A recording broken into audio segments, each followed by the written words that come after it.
हरे कृष्णा। परम भगवान श्री हरि को समर्पित इस भाद्रपद मास की कथाओं को सुनते हुए आज हम 22वें दिन के पड़ाव पर पहुंच गए हैं।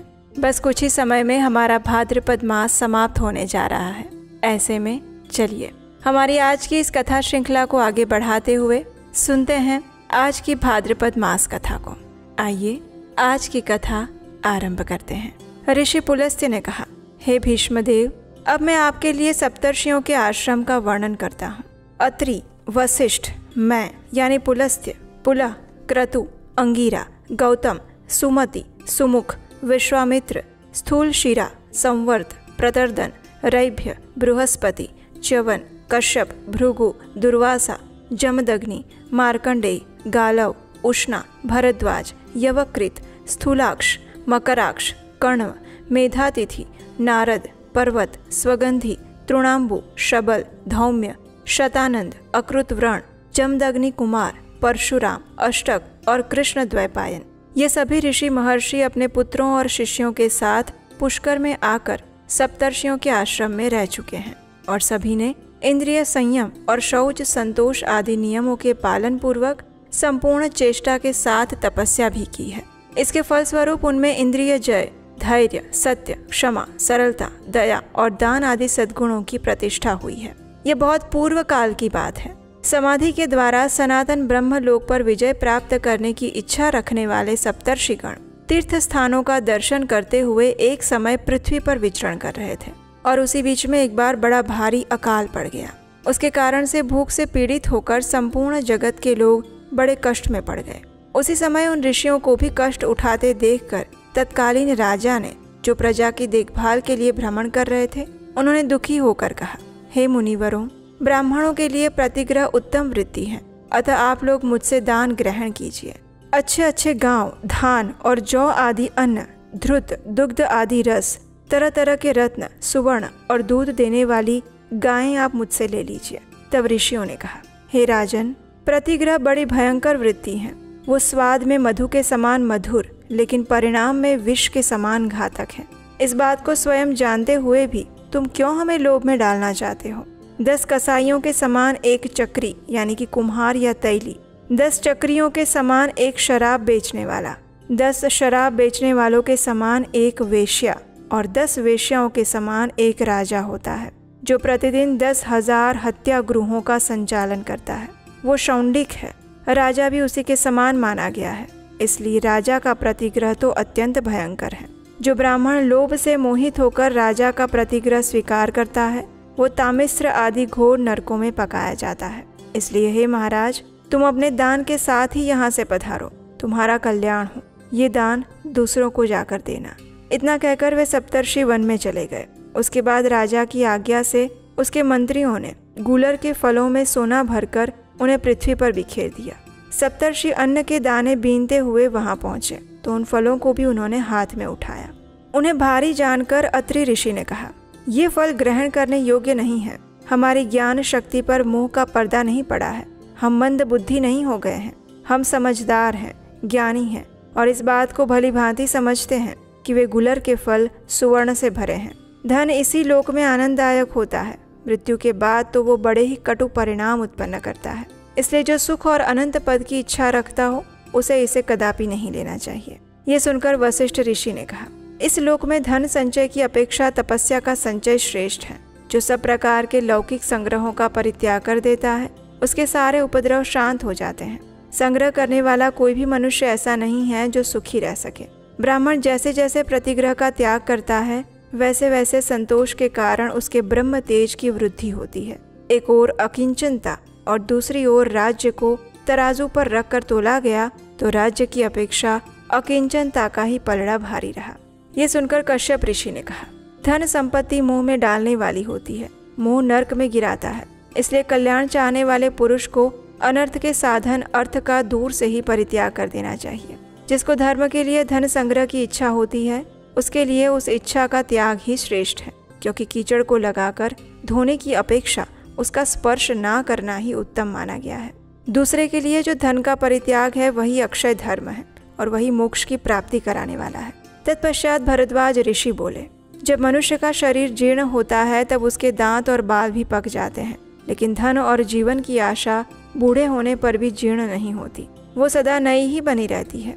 जैसे दर्जी सुई से वस्त्र में सूत का प्रवेश करा देता है, उसी प्रकार तृष्णा रूपी सुई से संसार रूपी सूत्र का विस्तार होता है। तृष्णा का कोई और छोर नहीं है, उसका पेट भरना कठिन होता है, अतः तृष्णा का परित्याग ही उचित है। तब ऋषि गौतम ने कहा, इंद्रियों के लोभग्रस्त होने से सभी मनुष्य संकट में पड़ जाते हैं। जिसके चित्त में संतोष है उसके लिए सर्वत्र धन संपत्ति भरी हुई है। जिसके पैर जूते में हैं उसके लिए सारी पृथ्वी मानो चमड़े से मड़ी है। संतोष रूपी अमृत से तृप्त और शांत चित्त वाले पुरुषों को जो सुख प्राप्त है वो धन के लोभ से इधर उधर दौड़ने वाले लोगों को कहाँ से मिलेगा। अतः सुख चाहने वाले पुरुष को सदैव संतुष्ट रहना चाहिए। तब विश्वामित्र ऋषि ने कहा, किसी कामना की पूर्ति चाहने वाले मनुष्य की यदि एक कामना पूर्ण होती है तो दूसरी नई उत्पन्न होकर उसे पुनः बाण के समान बींधने लगती है। भोगों की इच्छा उपभोग के द्वारा कभी शांत नहीं होती। घी डालने से प्रज्वलित होने वाली अग्नि की भांति वो अधिक अधिक बढ़ती रहती है। तब जमदग्नि ऋषि ने कहा, जो प्रतिग्रह लेने की शक्ति रखते हुए भी उसे नहीं ग्रहण करता वो दानी पुरुषों को मिलने वाले सनातन लोकों को प्राप्त करता है। जो ब्राह्मण राजा से धन लेता है वो महर्षियों द्वारा शोक करने योग्य है। उस मूर्ख को नरक यातना का भय नहीं दिखाई देता। प्रतिग्रह लेने में समर्थ होकर भी उसमें प्रवृत्त नहीं होना चाहिए, क्योंकि प्रतिग्रह से ब्राह्मणों का ब्रह्म तेज नष्ट होता है। ये सुनकर माता अरुंधति ने कहा, तृष्णा का आदि अंत नहीं है, वो सदा शरीर के भीतर व्याप्त रहती है। दुष्ट बुद्धि वाले पुरुषों के लिए जिसका त्याग करना कठिन है, जो शरीर के जीर्ण होने पर भी जीर्ण नहीं होती और जो प्राणांतकारी रोग के समान है, उस तृष्णा का त्याग करने वाले को ही सुख मिलता है। तब पशुसख ऋषि ने कहा, धर्मपरायण विद्वान पुरुष जैसा आचरण करते हैं, आत्म कल्याण की इच्छा रखने वाले विद्वान पुरुष को वैसा ही करना चाहिए। इस प्रकार कहकर दृढ़ता पूर्वक नियमों का पालन करने वाले वे सभी महर्षि उन सुवर्ण युक्त फलों को छोड़कर दूसरे स्थान पर चले गए। घूमते घामते वे मध्य पुष्कर में गए, जहाँ अकस्मात ही आए हुए शुनसख नामक परिव्राजक से उनकी भेंट हुई। उसके साथ वे किसी वन में गए। वहाँ उन्हें एक बहुत बड़ा सरोवर दिखाई दिया, जिसका जल कमलों से आच्छादित था। वे सबके सब उस सरोवर के किनारे बैठ गए और कल्याण का चिंतन करने लगे। उस समय शुनसख ने क्षुधा से पीड़ित उन समस्त मुनियों से इस प्रकार कहा, हे महर्षियों, आप सब लोग बताइए, भूख की पीड़ा कैसी होती है। तब महर्षियों ने कहा, शक्ति, खड्ग, गदा, चक्र, तोमर और बाणों से पीड़ित किए जाने पर मनुष्य को जो वेदना होती है वो भी भूख की पीड़ा के सामने मात हो जाती है। दम, खांसी, क्षय, ज्वर और मिर्गी आदि रोगों से कष्ट पाते हुए मनुष्य को भी भूख की पीड़ा उन सब की अपेक्षा अधिक जान पड़ती है। जिस प्रकार सूर्य की किरणों से पृथ्वी का सारा जल खींच लिया जाता है, उसी प्रकार पेट की आग से शरीर की समस्त नाड़ियां सूख जाती है। क्षुधा से पीड़ित मनुष्य को आंखों से कुछ सूझता नहीं है, उसका सारा अंग जलता है और सूख जाता है। भूख की आग प्रज्वलित होने पर मनुष्य गूंगा, बहरा, जड़, पंगु, भयंकर और मर्यादाहीन हो जाता है। लोग क्षुधा से पीड़ित होने पर पिता, माता, स्त्री, पुत्र, कन्या, भाई और स्वजनों का भी परित्याग कर देते हैं। भूख से व्याकुल मनुष्य न पितरों की भलीभांति पूजा कर सकता है, न देवताओं की, न गुरुजनों का सत्कार कर सकता है, न ऋषियों और अभ्यांगतों का। इस प्रकार अन्न न मिलने पर देहधारी प्राणियों में ये सभी दोष आ जाते हैं और इसीलिए इस संसार में अन्न से बढ़कर ना तो कोई पदार्थ हुआ है न होगा। अन्न ही संसार का मूल है। सब कुछ अन्न के ही आधार पर टिका है। पितर, देवता, दैत्य, यक्ष, राक्षस, किन्नर, मनुष्य और पिशाच सभी अन्नमय माने गए हैं। इसलिए अन्नदान करने वाले को अक्षय तृप्ति और सनातन स्थिति प्राप्त होती है। तप, सत्य, जप, होम, ध्यान, योग, उत्तम गति, स्वर्ग और सुख की प्राप्ति, ये सब कुछ अन्न से ही सुलभ होते हैं। चंदन, अगरू, धूप और शीतकाल में ईंधन का दान अन्नदान के 16वें हिस्से के बराबर भी नहीं हो सकता। अन्न ही प्राण, बल और तेज है। अन्न ही पराक्रम है। अन्न से ही तेज की उत्पत्ति और वृद्धि होती है। जो एकाग्र चित्त होकर अमावस्या को श्राद्ध में अन्न दान का महात्म्य मात्र भी सुनता है, उसके पितर आजीवन संतुष्ट रहते हैं। इंद्रिय संयम और मनोनिग्रह से युक्त ब्राह्मण सुखी और धर्म के भागी होते हैं। दम, दान और यम, ये तीनों तत्वार्थदर्शी पुरुषों द्वारा बताए हुए धर्म हैं। इनमें भी विशेषतः दम ब्राह्मणों का सनातन धर्म है। दम तेज को बढ़ाता है। दम परम पवित्र और उत्तम है। दम से पुरुष पाप रहित और तेजस्वी होता है। संसार में जो कुछ भी नियम, धर्म, शुभ कर्म अथवा संपूर्ण यज्ञों के फल हैं, उन सब की अपेक्षा दम का महत्व अधिक है। दम के बिना दान रूपी क्रिया की यथावत शुद्धि नहीं हो सकती। दम से ही यज्ञ और दम से ही दान की प्रवृत्ति होती है। जिसने इंद्रियों का दमन नहीं किया उसके वन में रहने से क्या लाभ। जिसने मन और इंद्रियों का भलीभांति दमन किया है उसको घर छोड़कर किसी आश्रम में रहने की कोई आवश्यकता नहीं। जितेंद्रिय पुरुष जहाँ जहाँ निवास करता है उसके लिए वही वही स्थान वन और महान आश्रम है। विषय आसक्त मनुष्यों से वन में भी दोष बन जाते हैं और घर में रहकर भी यदि पांचों इंद्रियों का निग्रह कर लिया जाए तो वो तपस्या बन जाती है। जो सदैव शुभ कर्म में प्रवृत्त होता है उस वितराग पुरुष के लिए घर ही तपोवन है। जो इंद्रियों का दमन करना नहीं जानते वे व्यर्थ ही शास्त्रों का अध्ययन करते हैं, क्योंकि मन और इंद्रियों का संयम ही शास्त्र का मूल है और वही सनातन धर्म है। संसार में निंदा करने वाले के समान दूसरा कोई मित्र नहीं, क्योंकि वो पाप लेकर अपना पुण्य दे जाता है। निंदा करने वालों की स्वयं निंदा ना करें, अपने मन को रोके। जो उस समय अपने चित्त को वश में कर लेता है वो मानो अमृत से स्नान करता है। वृक्षों के नीचे रहना, साधारण वस्त्र पहनना, अकेले रहना, किसी की अपेक्षा न रखना और ब्रह्मचर्य का पालन करना, ये सभी चीजें परम गति को प्राप्त कराने वाली हैं। जो पुरुष उत्पन्न हुए क्रोध को अपने मन से रोक लेता है वो उस क्षमा के द्वारा सबको जीत लेता है। जो क्रोध और भय को जीतकर शांत रहता है पृथ्वी पर उसके समान वीर और कौन हो सकता है। अब तुम धर्म का सार सुनो और सुनकर उसे धारण करो। जो बात अपने को प्रतिकूल जान पड़ती हो उसे दूसरों के लिए भी काम में कभी ना लाए। जो पराई स्त्री को माता के समान, पराये धन को मिट्टी के ढेले के समान और संपूर्ण भूतों को अपने आत्मा के समान जानता है वही ज्ञानी है। जिसकी रसोई बलि वैश्वदेव के लिए और जीवन परोपकार के लिए है वही विद्वान है। जैसे धातुओं में सुवर्ण उत्तम है वैसे ही परोपकार सबसे श्रेष्ठ धर्म है। संपूर्ण प्राणियों के हित का ध्यान रखने वाला पुरुष अमृत तत्व प्राप्त करता है। इस प्रकार ऋषियों ने शुनशक के सामने धर्म के सार तत्व का प्रतिपादन किया और फिर वहां से दूसरे वन में प्रवेश किया। वहां भी उन्हें एक बहुत विस्तृत जलाशय दिखाई दिया जो पद्म और उत्पलों से आच्छादित था। उस सरोवर में उतरकर उन्होंने मृणाल उखाड़े, उन्हें ढेर के ढेर किनारे पर रखकर जल से संपन्न होने वाली पुण्य क्रिया संध्या तर्पण आदि करने लगे। तत्पश्चात जब वे जल से बाहर निकले तो उन मृणालों को ना देखकर परस्पर कहने लगे। ऋषियों ने कहा, हम सभी लोग क्षुधा से कष्ट पा रहे हैं। ऐसी दशा में किस पापी और क्रूर ने मृणालों को चुरा लिया।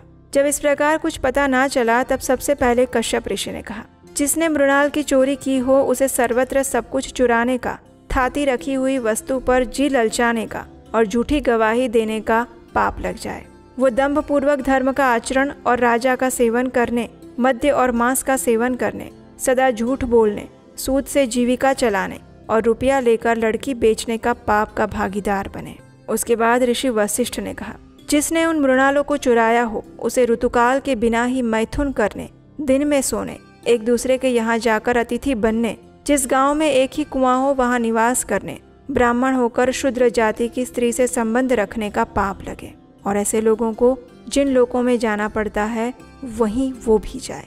उसके बाद भरद्वाज ऋषि ने कहा, जिसने मृणाल चुराए हो वो सबके प्रति क्रूर, धन के अभिमानी, सबसे डार रखने वाले चुगलखोर और रस बेचने वाले की गति प्राप्त करे। तत्पश्चात गौतम ऋषि ने श्राप दिया, जिसने मृणालों की चोरी की हो वो सदा शूद्र का अन्न खाने वाले, परस्त्रीगामी और घर में दूसरों को न देकर अकेले मिष्टान भोजन करने वाले के समान पापी बन जाए। फिर विश्वामित्र ऋषि कहते हैं, जो मृणाल चुरा ले गया हो वो सदा काम परायण, दिन में मैथुन करने वाले, नित्य पातकी, पराई निंदा करने वाले और परस्त्रीगामी की गति प्राप्त करे। फिर जमदग्नि ऋषि ने कहा, जिसने मृणालों की चोरी की हो वो दुर्बुद्धि मनुष्य अपने माता पिता का अपमान करने के, अपनी कन्या के दिए हुए धन से अपनी जीविका चलाने के, सदा दूसरे की रसोई में भोजन करने के, परस्त्री से संपर्क रखने के और गौओं की बिक्री करने का पाप का भागीदार हो जाए। फिर पराशर ऋषि ने कहा, जिसने मृणाल चुराए हो वो दूसरों का दास और जन्म जन्म क्रोधी हो और सब प्रकार के धर्म कर्मों से हीन हो जाए।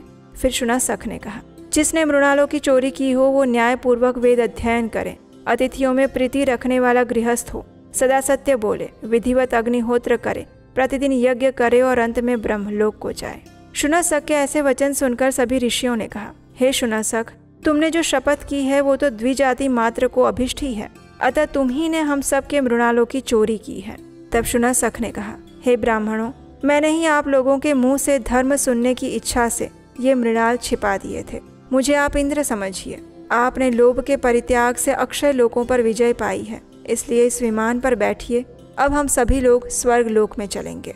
और तब सभी महर्षियों ने इंद्र को पहचान लिया। ऋषियों ने कहा, हे देवराज, जो मनुष्य यहाँ आकर मध्यम पुष्कर में स्नान करेगा और 3 रात्रि तक यहाँ उपवास पूर्वक निवास करेगा, उसे अक्षय फल की प्राप्ति होती है।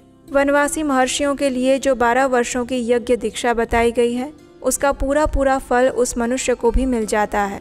उसकी कभी दुर्गति नहीं होती। वो सदा अपने कुल वालों के साथ आनंद का अनुभव करता है और ब्रह्मलोक में जाकर ब्रह्मा जी के 1 दिन तक वहाँ निवास करता है। इतना कहकर वे सभी ऋषिगण देवराज इंद्र के साथ स्वर्ग में चले गए। और इसके साथ ही हमारी आज की भाद्रपद मास कथा यहीं पर समाप्त होती है। इस कथा श्रृंखला की अगली कड़ी को आगे बढ़ाएंगे कल प्रातः काल में आपके अपने चैनल उपदेशाष्टकम पर। हरे कृष्ण।